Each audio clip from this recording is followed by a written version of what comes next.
Welcome to San Diego Market Movers. I'm your host, Valerie Lopez, and we're here today with Sarah Alavi. Welcome. Thank you for having me. Sarah, you are very busy in San Diego real estate. You've done this for a long time. 10 plus years. Yeah, exactly. And I'm sure you've seen the ebbs and flows of the market. What are some of the struggles that buyers are having today?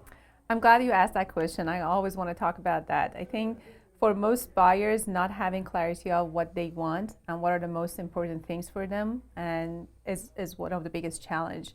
When I sit with the buyers, I always walk them through to write down the list of the next home that you want to have.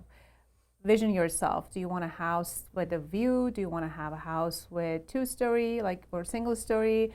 Where are you going to live? So the most important part for a lot of buyers, especially when they're getting a loan, is the budget. So set your budget and try not to go see homes above that budget. Mm-hmm. In this current market, you're just wasting your time because most homes going above the asking price.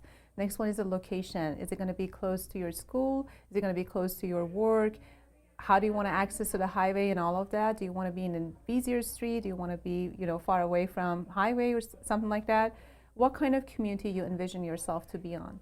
The next thing is just write down the list of items that is a must to have and you can't change it in the house, and things that you can change it, and some of the stuff that you're willing to compromise. I think once you have that list of 5 to 10 items, that starting with the top one with the price, location, and layout of the house, the rest of the things could, fall through and then make it easy for them to make a decision when they see a home. Right. In this market, it's not incredibly easy to get an offer accepted, no. But it also shouldn't be forced, right? Absolutely. You shouldn't have to create the ideal home. That ideal home will come on the market and you'll know. Absolutely. And I would always advise them, when you go see a home, you often have 1 or 2 chances. A lot of agents limit the showings due to lower inventory. They just want to make it easier for sellers. So they only open it during the weekend open houses. So when you go there, try to make a video. A lot of people are open to that. You can take a video, see the layout of the house, see how high this is the ceiling, what the colors are, whether you can move a wall or something in the future or not, and what are the things you can change with those homes. That way, when you sit down to write an offer, have a notepad in your hand. We all have a note in our phones right now that we can make a pros and cons of every home.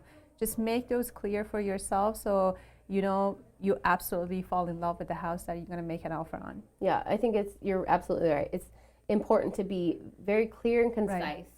Of what are your absolute must-haves in a home. Absolutely. And maybe like a short list, because we have to be flexible. Of course, yeah, that's what I said. What are the things you must have that you're not willing to compromise? What are the things that is okay to compromise and you can be flexible with? Yeah.